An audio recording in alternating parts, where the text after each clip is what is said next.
Hello, it's Tuesday, April 28th, 2020. Digital Trends Live is about to start. Here are some of the topics we're covering on today's episode of the show.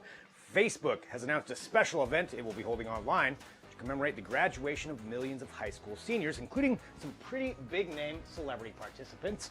And senior citizens, on the other hand, are going to get some help with delivery of medicine, and that is going to come from UPS and a CVS partnership, bringing drone deliveries to over 130,000 people. Plus, is that the new iPhone SE all cracked up to be? Well, we'll have our own Andy Boxall on to join the show to talk about his extensive hands-on review of the latest phone from Apple.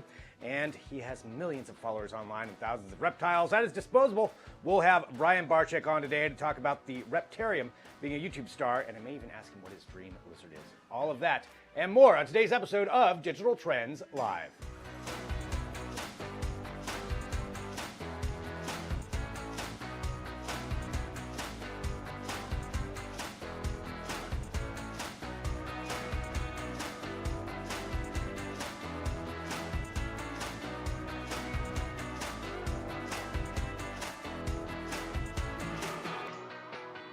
And hello, welcome back to Digital Trends Live. Thank you everyone for joining us wherever you are. We appreciate it. We broadcast live here every weekday, 9 a.m. Pacific, noon Eastern, bringing you trending tech headlines, news, interviews, discussions, and so much more. All broadcasting live across a number of different platforms from Periscope, Twitter, Twitch, Facebook, YouTube, LinkedIn, Dailymotion, Apple News, 2 different mobile apps, a smart television app, and digitaltrends.com/live. So wherever you're finding us, we do appreciate it. I know you are at home, and we appreciate you being here. And I said appreciate a lot because we appreciate you. Thank you. Let's keep you up to date with what's going on in the world of tech, though. To start off here, let's do this. As we're all working from home, a lot of people are also, of course, out of school. And one of the things that they're going to miss out on for the seniors that we're going to be graduating is a graduation, an actual commencement ceremony. Well, Facebook has announced they are going to be doing something in honor of that and holding an online commencement ceremony for all graduates. It's going to take place May 15th at 11 a.m. Pacific, 2 p.m. Eastern. That's when they'll start it. It's going to be broadcasting on Facebook and Instagram. It's called Celebrate the Class of 2020. And with this, they're going to have a number of celebrities that are going to be joining along for the celebration. They're going to have, Lil Nas X, Jennifer Garner, Awkwafina, Simone Biles, all going to be doing speeches for that, but the commencement address will be given by Oprah Winfrey herself. Yes, Oprah Winfrey will be delivering the commencement address, and then Miley Cyrus is actually going to sing as well. So it's something that'll be for people who were going to be graduating. They're also going to be working this out for Facebook Watch, to where individual schools and organizations can also have their own graduations. So a lot going on right there, but it's something you can take a look at digitaltrends.com if you know somebody who's going to be graduating. I mean, that's kind of a big thing to miss out on, so at least this is something that they can get in return for that. And take a look, like I said, at digitaltrends.com, keeping you up to date on the trending news that is happening right now. Let's talk about how we are shopping and some ways that maybe small businesses can be helped out. That's what Shopify is looking at with a new app they have launched called Shop. So Shopify, known for powering a whole bunch of online stores for if you're a small business or an organization, a lot of times they'll go through Shopify. There's a few different ones out there, but that's certainly one of the big ones. They boast over 1 million businesses. Well, what they're doing is with this consumer shopping app, it's going to allow you to actually search for businesses in your area as well, which is a nice way for local businesses, smaller businesses, ones that need some more help. This is something that they said that they can bring to the table. Now, it's kind of building off of their Arrive, which is a shipping, a tracking app, which if you've ordered online, so a lot of times you've probably seen an Arrive link that has happened before. So it's kind of building off of that. But what's going to happen is if you are shopping on there and you get recommendations, it's going to give recommendations of places that you've already shopped for, brands you've already gone to. So it's not like Amazon where it's things you've never heard of necessarily, or brands or organizations you haven't heard of. This will be local businesses or businesses you've shopped to before. So an interesting launch from them, something, again, working on that small business side. And speaking of small businesses, joining us a little bit later, we'll have Winnie Sun to talk about that too, about how small businesses are taking advantage of some of the loans that are out there. So that's all coming up. But you can take a look at the Shop app at digitaltrends.com. And one other thing for TikTok users, you are now going to start seeing donation stickers. And this is really geared towards influencers and people who are posting a lot on TikTok, who have a lot of followers. But it's going to be another way that they can they can encourage people to send donations to organizations. Now, they do have some specific ones. They said that their list of charities include the CDC Foundation, Meals on Wheels, the James Beard Foundation in the U.S., the British Red Cross, Help Musicians in the U.K. Those are some of the ones that are going to be on there. So it's a curated list of charities that they have for them to choose from. We'll see if that expands beyond that, but they did say that this does seem like it's going to be something that's going to go beyond what's happening with quarantine and everything going on with coronavirus. Whenever that day comes that we're beyond this, it sounds like those stickers will be sticking around in a certain way, shape, or form anyway after it's all done, but that's something you'll see on TikTok coming up here. So continuing on here, again, you can read more about that at digitaltrends.com. Let's talk about deliveries. Deliveries being a huge thing right now for all of us in many ways, shapes, or forms. We're getting deliveries sent to our house. Well, there is another option that is going to be available for a Florida retirement community. And this may seem like a small thing. Why would I talk about a retirement community? It has 130,000 residents. So this is really a test case is what we're looking at. So this comes from a partnership between UPS and their subsidiary, UPS Flight Forward. We've known about Flight Forward for a while. It's drone deliveries. This is UPS's push into drone deliveries. And now they are partnering with CVS Health in order to bring prescription medicine to the residents of this community. So it's going to start off utilizing this service that they've already had before, but it's going to be something they've tested out in North Carolina. They're going to be bringing it here, and then it will start trialing in May. It will deliver it at first to another truck that would then take the medicine to the individual houses. But this is something that you're going to see there, and the FAA is going to have to give complete approval, but it does sound like they're going to get pretty much permission to do that.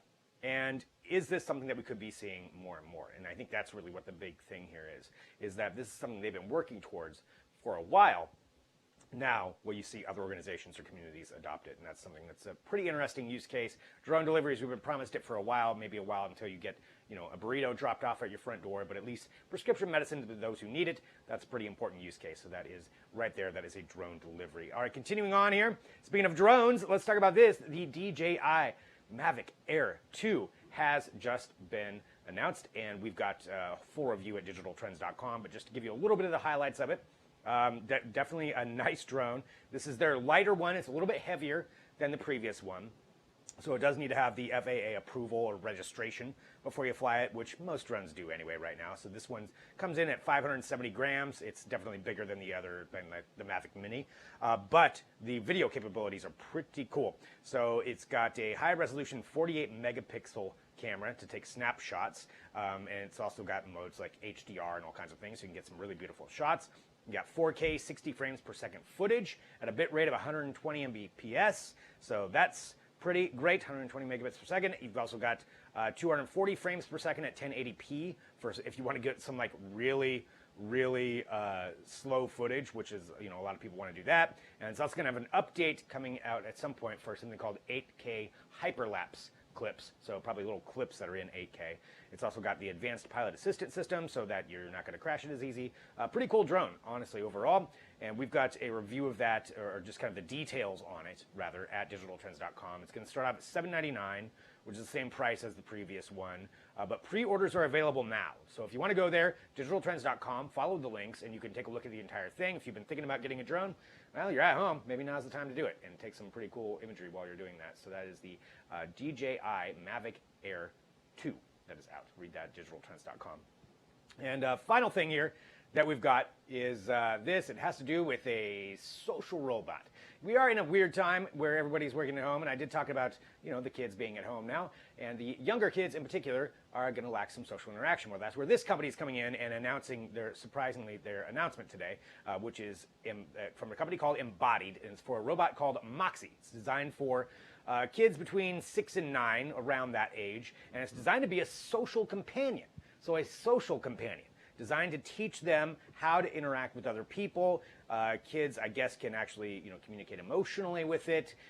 They can walk through different problems that they're having with this. It's designed so that the kid would actually speak to it 15 to 20 minutes a day initially, and then over 6 months or so, that increases.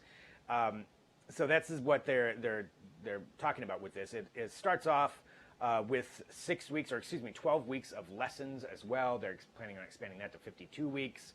But it's pretty interesting how it interacts, because it does have that cartoon face. It's very emotional. It showcases different emotions and tries to teach the child that. That's what they're saying anyway. Something that's interesting, I thought that maybe some of those people with younger kids at home would be interested in learning about that. You can read more about that at digitaltrends.com.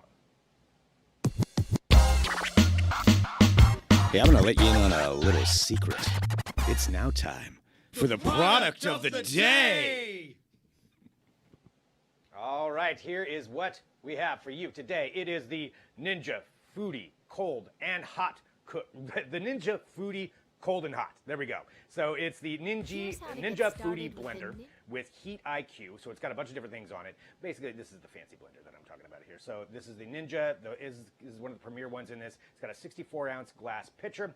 It's got a 1400 peak watt motor, so you can really chop some stuff up with it. It's got an 800 watt heating element for infused drinks and soups, which is cool. It's got 12 auto IQ programs. That's important for somebody like me because you can just set it and it will do what it's supposed to do. You don't have to learn about it yourself. So you can make like frozen drinks and smoothies if you're trying to be healthy at home, or if you're, let's be honest, you're mixing some cocktails. It's great for that too. You can infuse different flavors into your drinks. With that heating element, it really adds in a whole other level too. And the high-speed, total crushing and extraction blade. I just love how descriptive they are of that. But that's also part of this too. But it is, seriously, this is like the premier one. If you've been wanting to get a food blender, Ninja's always at the top of those lists. This is the Ninja Foodie Blender with Heat IQ. And right now, it is on sale for $119.99, so that's $50 off. And the way you get that deal is by following that link that is right below here. So click on that link, and you'll be able to take advantage of that, and that is our product of the day. All right, thank you, everybody, for joining us. Wherever you are, we appreciate it. We broadcast live here every weekday, but coming up next, we're going to talk to somebody else who's working from home. We know all of our entertainers are, and that includes Shanice Wilson, who's going to be joining us here on the show next. So we'll be talking to her about her life in quarantine and what's next on the horizon for her music, and all of that's going to be right here on Digital Trends Live.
And welcome back to Digital Trends Live. Thank you for joining us. Again, hit the subscribe button. We do appreciate it. And that way you get notifications when we go live every day because we bring you all kinds of tech interviews, discussions, and lots of things to talk about here. And since a lot of us are working from home right now, that includes our favorite entertainers. And that is what we're going to be discussing right now. Joining us, we have Shanice Wilson on the line. Shanice, I want to say thank you so much for being here with us. Really appreciate it. And something we're asking everybody is, thank you. How are you holding up during quarantine? You know what? Thank you for having me on your show. I'm holding up pretty good. My husband, he's an actor, comedian, and he DJs on the side. So what we've been doing is we created this online DJing show, and we just play music for like 6-7 hours, and it's been helping us, just get through this time and just get our minds off of what's going on, and I just been writing music, just trying to stay creative. I have my trainer that trains me online, so I've been working out.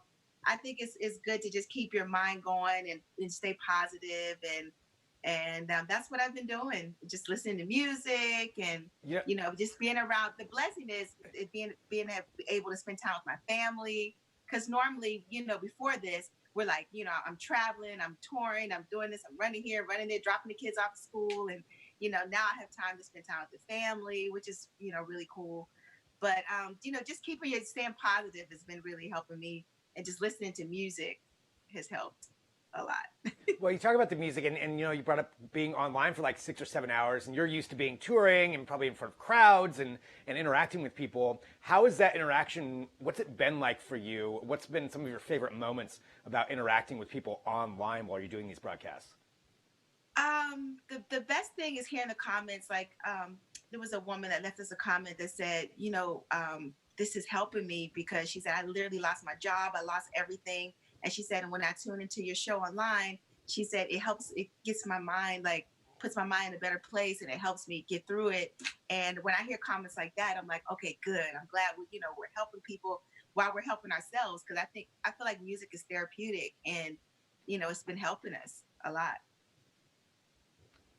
That's fantastic. I mean, that's true. Everybody needs something to engage with right now. We're all looking for that kind of entertainment. And you mentioned, with music, I guess for writing new music, are you finding inspiration during this time? Or maybe what can we give for the fans about where we're at with new music? Yeah, as far as my music, I have a single that's going to be released in June called Holding On. And the song actually is perfect timing, because it's giving people hope, telling people not to give up and to hold on, and we're going to make it. And it's a very uplifting song that I'm going to release in June. And I have a song that's out right now. It's on all digital platforms. It's called He Won't. You can get that everywhere on all the digital platforms. So I'm excited about that. And I have a new lipstick line called Smile by Shanice. So I'm excited. I'm wearing it right now. Yes, that's it. I'm wearing it right now. And it's a non-toxic vegan line. So it's safe. And it's something that I've been working on for a while, just trying to get off the ground. And, ever since I released I Love Your Smile, I thought it would be cool to use that title for a lipstick, because I love cosmetics. I'm just like, if I wasn't a singer, I'd be a makeup artist, because I just love makeup so much.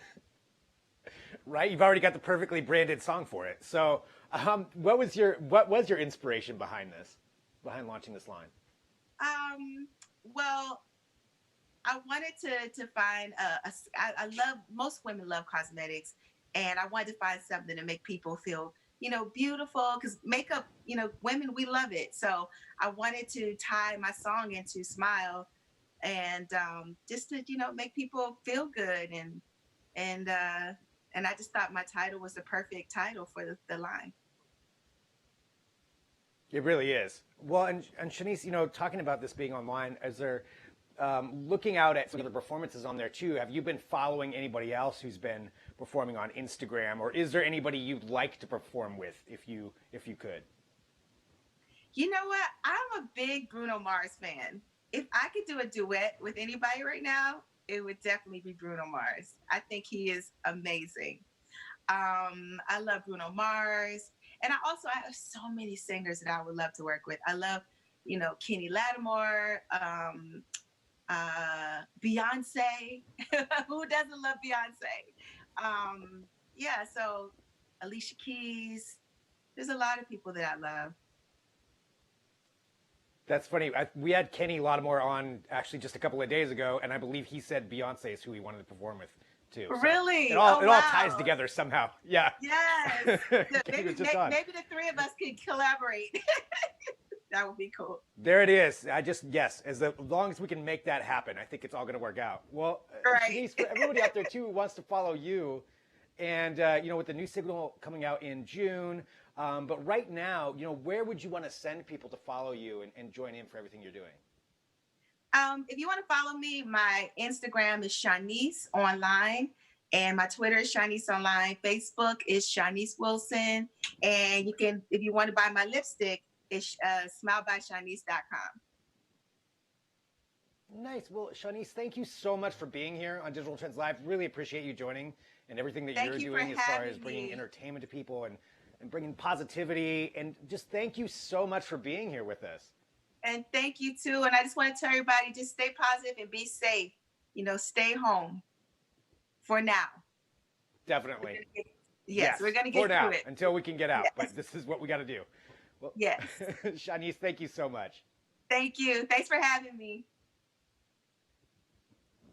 All right, there we go. Shanice Wilson right here on Digital Trends Live.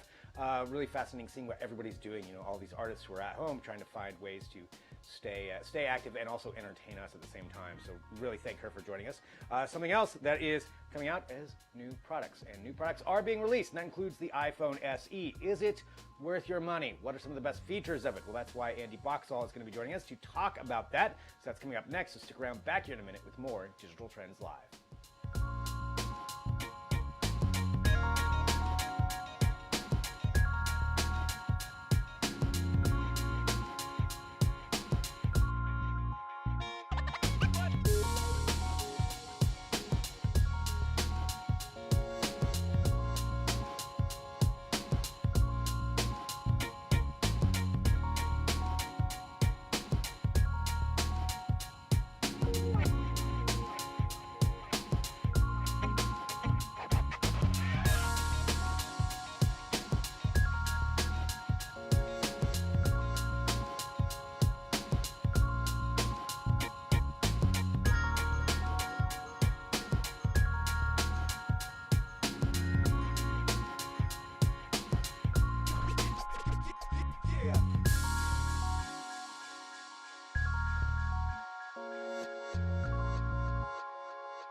Hello, this is Digital Trends Live. I'm Greg Nibbler. Appreciate everyone joining us. Hit the subscribe button. We're broadcasting live on a number of different platforms, and we are here every single day, 9 a.m. Pacific, noon Eastern.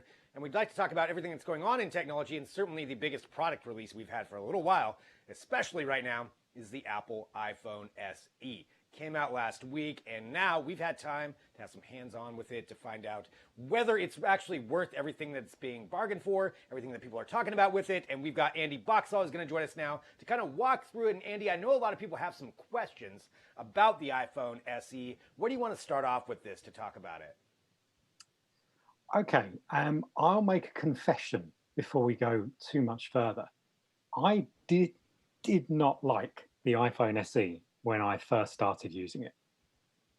It's too small. It felt like stepping back in time because it's the same as the iPhone 8 and the iPhone 7 and the iPhone 6 in terms of design. But there are some changes inside, and the more I used it, the more I really, really liked it. And that initial impression turned out to be wrong. So to start with, the biggest tech change is on the inside rather than the outside, because to all intents and purposes, it's the same as the iPhone 8. Inside, though, is the A13 Bionic processor, and that's the same as you get in this, the iPhone 11 and the iPhone Pro, 11 Pro, which obviously cost 2 or 3 times what this does. So that means you get the same level of computational power inside this little tiny phone as you do in one that's going to cost you $700 or $1,000 or even more. And that makes it super tempting. So once I got started using it... I mean, for that kind of price...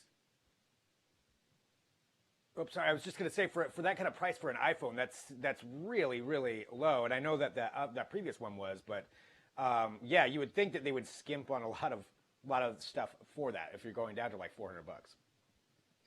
Definitely, and the skimping, if it has been any, is in the design. This is something that Apple's done for years and years. So it knows what to do. It knows how to build it. It knows everything about the design. So the internal changes is where they've been made, and they can save money on making it and give us more value. And that's really important. I think important today in smartphones generally is that value proposition. However, you do still have to make compromises because the screen is quite small. This is 4.7 inches compared to 6.1 on the iPhone 11 and 5.8 obviously on the 11 Pro. And you have bezels at the top and the bottom of the screen. However, Apple's done a really clever thing with this. They've made the glass black, and that means you get, once when the screen's off, it just looks like one big screen instead of old white bezels all around it, and it really has given it a visual boost. I really like that aspect. The other thing you have to deal with is Touch ID. Now, I don't really care about Touch ID particularly. I prefer Face ID. But a lot of people really like that fingerprint sensor, particularly at the moment when, if you're wearing a face mask, Face ID doesn't work. So it's quite nice to have that added benefit of a fingerprint sensor that works on the front of the phone. It's super reliable unless your fingers are wet, when it doesn't work at all. The other big difference on this compared to an iPhone 8 is because of that A13 Bionic processor inside, they have done good things with the camera on the back. It's still a 12 megapixel single sensor, but there's enough little tweaks inside. There's Apple's smart HDR feature. There's all the computational photography tech inside. There's some really good stabilization for video too. And it's put it just above what you'd normally expect to find in a $400 phone. And it takes great photos during the day, really beautiful. There's even a portrait mode for taking portrait photos of your friends or selfies too, but sadly it doesn't work with objects. So I can't sort of blur out the background taking pictures of my cat or whatever, because it doesn't work, only when it sees faces. But the camera still is really great for a phone of this cost. I think and with a good camera on it too, like who would you say this is generally for? Like who are they targeting with this particular phone? Well, it's interesting to look at this because, in my opinion, the battery life dictates who this phone is for, because the battery life is not great. I got a day with moderate use. If you start playing games or watching a lot of video, the battery goes down fast. And if you're going to be using this moderately, just as a general use, phone calls, social media, browsing, bit of camera stuff, bit of gaming, that's fine.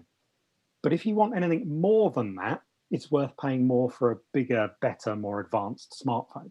So as a casual user, somebody who's lived with their iPhone 7 or their iPhone 8 for the last 3 or 4 years, who wants faster processing, a little bit of a better camera, but the same handy, small, thin, lightweight phone, this is ideal.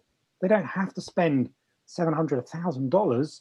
They can get what they already love with today's benefits inside for a super competitive price. Is there any particular phone on the Android line that at that price range that you would compare it to, or does it really stand above those ones at that $400 level? The big competitor on Android is the Google Pixel 3a. That also costs $400. It has a fantastic camera, bigger screen, 5.6 inches, still a mid-range processor, a little bit uglier, if I'm honest, and also a little bit old. It came out this time last year. And at the moment, we're all waiting for the Google Pixel 4a, which may be announced within the next few months. It's a rumor at the moment. It's almost certainly one will come out. We just don't quite know when. At the moment, this is the one to buy over a Google Pixel 3a. But if you don't really need to upgrade right this minute, wait to see what Google brings out with the 4a. If it maintains that big gap with camera performance and maintains the same price, it's going to be a serious competitor. It really is. I just love that there's competition in that price range too, like bringing up those phones like this with the SE and the 4A or 3A right now. Well, Andy, thank you so much as always for joining us. And you said you had to be honest, and we appreciate your honesty when it comes down to that. That's what's great. We get to hear your honest opinion about all of this, and I know everybody can read it too at digitaltrends.com and take a look at everything. Andy, as always, thank you so much. Pleasure. No problem at all. Thank you. That is Andy Boxall. Read all of his reviews at digitaltrends.com. He's fantastic, and seriously, he'll go in detail too on those. So if you want to find out more information about a phone that you're interested in, go there, take a look. We've got everything for you right there. All right, continue on here with the show because we always have a lot going on here on Digital Trends Live. Up next, we've got Winnie Sun back to talk about actually PPP, which is that Paycheck Protection Program. And that is from the Small Business Administration. It's for small businesses. We probably all know somebody, I guarantee we all know somebody affected by this who's been applying for this, who's trying to help out their business. And she's going to walk us through where it's at right now, what it actually means, how it affects us, all the details. And that's coming up next. So stick around. We'll be right back with more Digital Trends Live.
This is Digital Trends Live. I'm Greg Nibbler, and again, thank you for joining us. Hit that subscribe button. And we're going to continue on here with the show right now because joining us once again, we have Winnie Sun. And Winnie, A, I appreciate you being on here every episode because I get to learn a lot. But B, there's some people out there who really need some help and understanding of what is going on right now. So first off, yes, thank you for being here. Secondly, for the Paycheck Protection Program, something that I feel like a lot of people have heard. But for everybody out there who may not know exactly what it is, could you give a little bit of a definition and what the status is of that right now? First off, many of you probably heard that the federal government is creating this federal relief and they're rolling out different programs. You got the stimulus check that came out to many of us a couple of weeks ago. And now this big thing is the SBA loan, which is the Paycheck Protection Program, is designed to help small business owners, to give them relief so that they can pay their employees. So how do businesses go about applying for this? What are the requirements, I guess, of getting a loan like this? Well, that's sort of the challenge that everyone's having right now. This is actually a second round of the SBA PPP loan. The first happened a couple weeks ago, and then the second one came this Monday. And unfortunately, what you need to do as a small business owner is you actually have to go to a bank or financial institution or credit union that's an approved SBA lender, go through that process of either applying, on paper or online, and then getting all your information in, all your payroll information in. And then from there, you wait to see if you're approved. And then once you're approved, then that whole sort of universe gets even wider because so many people are applying for this loan. In fact, yesterday, the second round opened about 10:30 Eastern Standard Time in the morning, and over 100,000 applications already took place yesterday and actually crashed the system early on. Wow. Yeah, and that is one of the things I've heard too from a lot of people who are going for these loans is that it's very difficult to get through that process.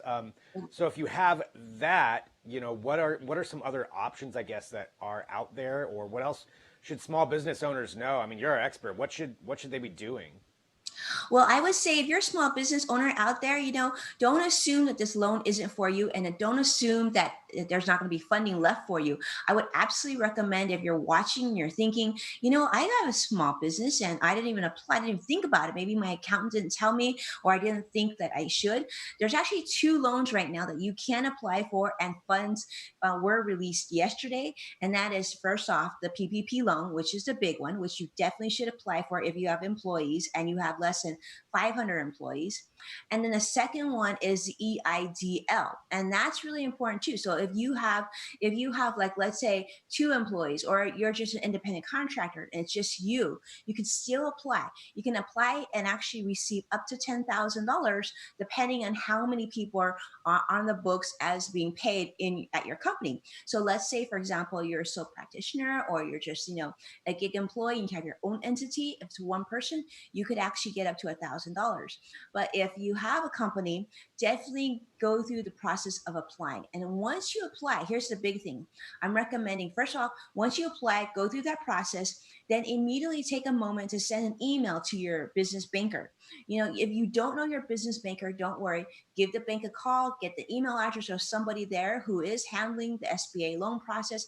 Send an email, ask them, and just say, I submitted everything. Can you take a look?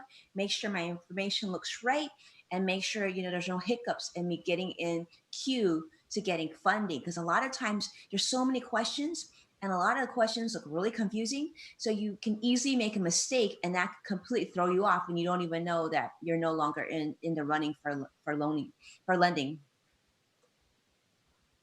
Another question, actually, then this is something that I've had some friends who are restaurant owners, who are bar owners, and it's a tough time right now because we don't know when things are going to open back up. So if they were to get a loan like this, and say, the worst case happens, they're unable to get back on their feet and get going, what happens with the status of that loan as far as paying that back? Well, if they go through the process and they, submit all their records, and the business just doesn't make it, in most cases, the whole loan will be forgiven. So that's really important to know. So how the loan works is basically, once you get your funding, what you need to do is set up a separate bank account for your business. Obviously, make sure you're not paying additional fees on that second account. But then that second account will be there to pay for your employees for the next 8 weeks in terms of maintaining payroll. And then if after that period of time of you paying payroll to your employees, you just don't make it, then in most cases that loan will be forgiven. But if you're making payroll for the next 8 weeks and all your records are clear, in most cases, that most of that loan will also be forgiven. So for a business owner, this is like a substantial financial lifeline. So even if you're thinking, maybe I should look into this, you probably should consider applying. Okay, that is great to know. With that, you mentioned the next 8 weeks, and this is another round of this package. Just to kind of finally, do you think that there's going to be another stimulus package? We had 100,000 people apply, so I'm sure that's going to put some strain on it, crash the website. So if that runs out, do you think there's going to be another one? I think there should be another one. I think they really don't have a choice, because I think if we're going to have to stay home for an extended period of time, now they're talking about until the end of summer. The federal government said end of summer. If we're going to stay home, how are these people going to make a living and pay for themselves, and not only that, and take care of the things that they need to for their businesses as well as their employees. It's so important. So I don't really think they have a choice. I think at some point they're going to have to release more funds, maybe around 3, maybe around 4. But more importantly, I'm hoping they make the process a lot easier, because right now, small business owners are under so much pressure taking care of their employees, and they have to run through all these hoops with their banks just to get their bank's attention, and then to get the loan through to the banks, and hoping that the money shows up.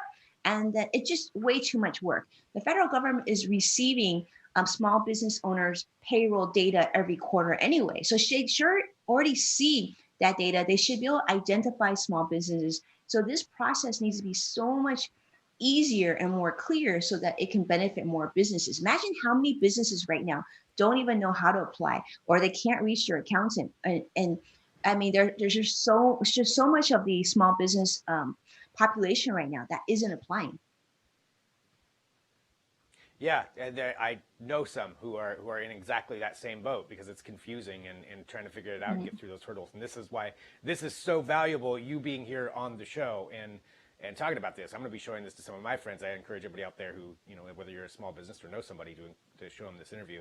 And Winnie, as always, you provided so much advice, but if people want more advice, where should they go? What can they do if they want to get involved with what you're doing?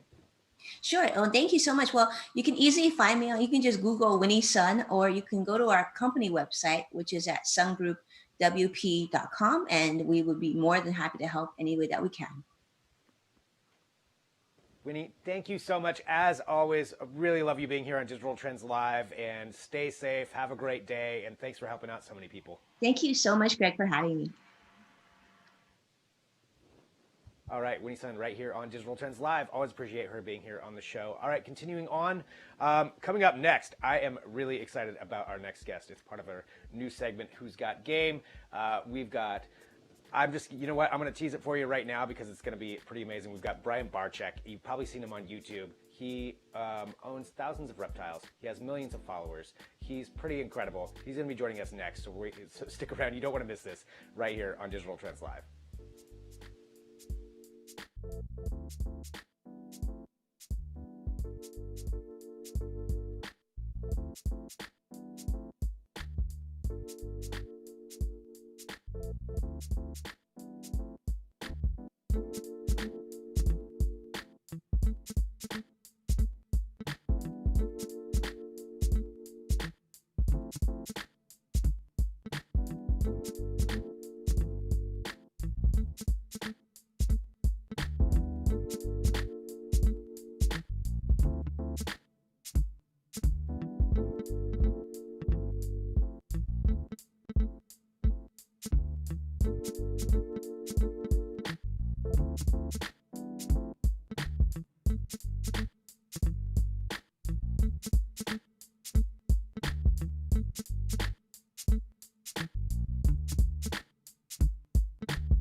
Welcome back to Digital Trends Live. I'm Greg Nibbler. Thank you for joining us. And one thing that we're doing now, we have a new segment every week. It's called Who's Got Game, where we partnered with Fullscreen to bring on entertainers and content creators and entrepreneurs and people who have the it factor. And right now, we are joined by the owner of the Reptarium and over thousands of reptiles and millions of followers on YouTube. You've probably seen him. It's Brian Bachek joining us right now. Brian, thank you so much for being here. Really appreciate it. I'm so excited to talk to you.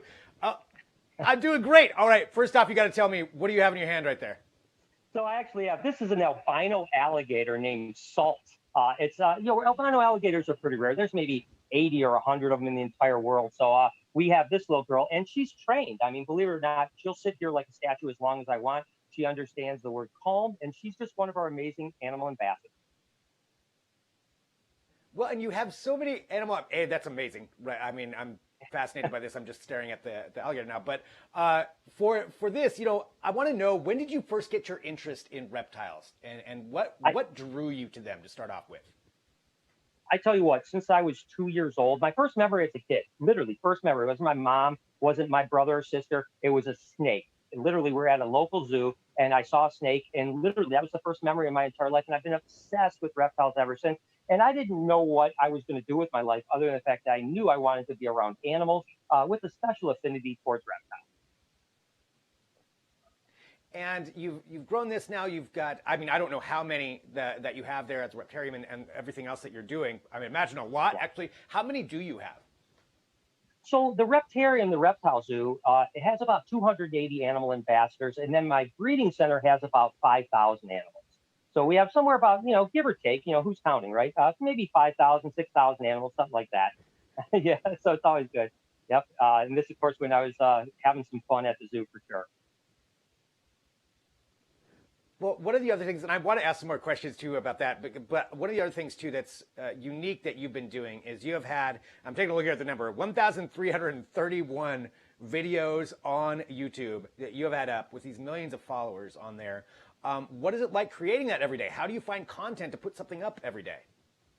I think that's the biggest thing, right? Is finding a way to tell a story every day for 1,330 something days in a row, right? And that's just not 1,300 videos. That's days in a row. That's without missing a day of content. So that's the hardest part, is trying to find it. The good news is I tell people all the time, my most boring day is when I feed 1,000 snakes. So really, how boring can my life really be, right? So to be honest with you, we have amazing things happening constantly. So it's just a matter of how do you tell the story, especially because sometimes you might tell that same story 100 times over the course of a year or two. So you have to kind of tell the story a different way each time. And that's a little challenging, but that's what makes it so fun and keeps it fresh for me, right? Every day I get to wake up and think of all right, well, not only what's happening today, but how can I express that story the most entertaining and educational way? And they are very entertaining and educational. I went down the rabbit hole this morning when I was doing my research for everything. I watched probably a lot of hours, a lot of minutes of it. It's fascinating. And with that, something else I wanted to ask you too is just in this time, this weird time that we're in, where everybody's had to close down their events and things like that. For you, how do you shift your business online when it's probably geared towards people showing up there at the Reptarium? Well, that is the hardest part, right? Is how do you pivot, right? And I'll be honest with you, we shut down our zoo 6 weeks ago Monday. On Tuesday, we did our first virtual tour.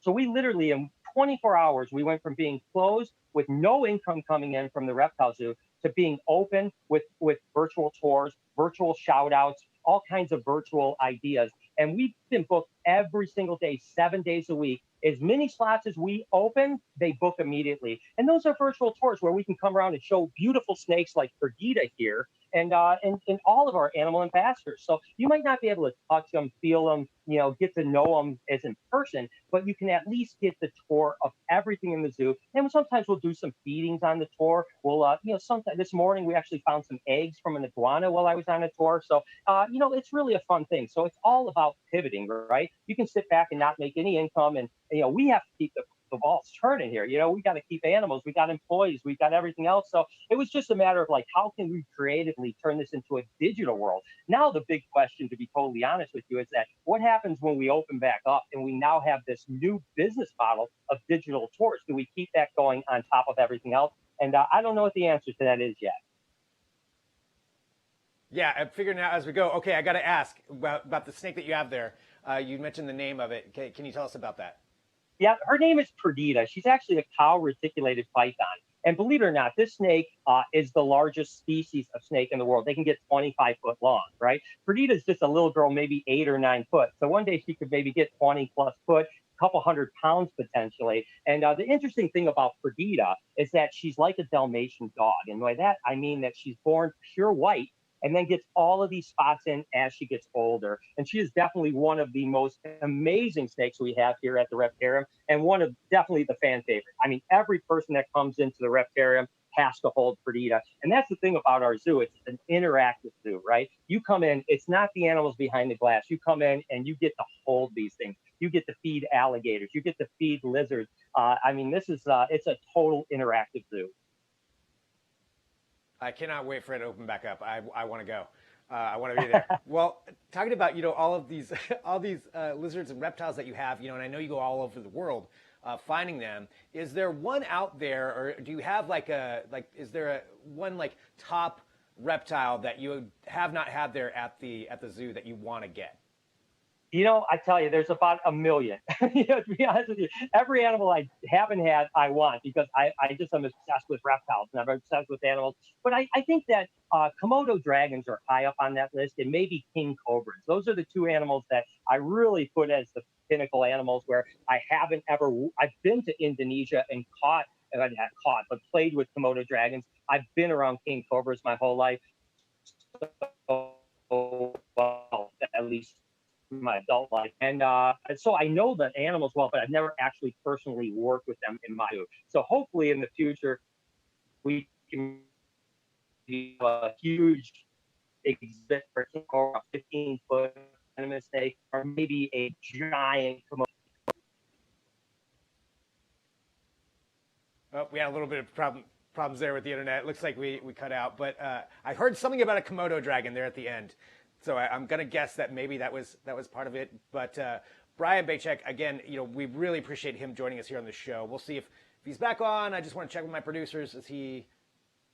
Yeah, he's gone. Okay. All right. Well, that's what happens with the internet. We're all broadcasting remotely right now, so sometimes that does go on. But that was so cool. And yeah, I do want to go there. I'm kind of a little bit of Indiana Jones-like and scared of snakes, but I would be willing to risk it with him around there too.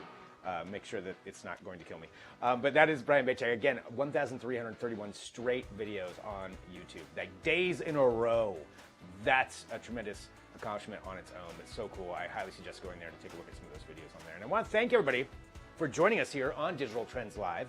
We appreciate it. We broadcast live here every weekday, and that's why you never know what you're going to get, because, well, I'll tell you what you're going to get. You're going to get tech news. You're going to get headlines. You're going to get interviews, but you never know who we're going to interview. So that was really cool. Really appreciate that. And we're here live every single day. So hit that subscribe button. It starts at 9 a.m. Pacific, noon Eastern. Coming up later on today, we do have Trends with Benefits, our Roundtable Tech podcast. It's about spring cleaning your tech. That includes your emails. That includes maybe those extra wires and cords that you held on to for some reason you didn't need. That's going to be coming up later today, so that's 2:30 p.m. Pacific, 5:30 Eastern, where you can follow along right here on this same place that you are at. And coming up tomorrow, we'll have Luke Larson on the show. Luke's going to be talking about what's going on in the world of computing and all kinds of things that are going to be happening here. So I thank everybody for joining us. Thank you so much. Hit that subscribe button. We'll be back tomorrow with more Digital Trends Live.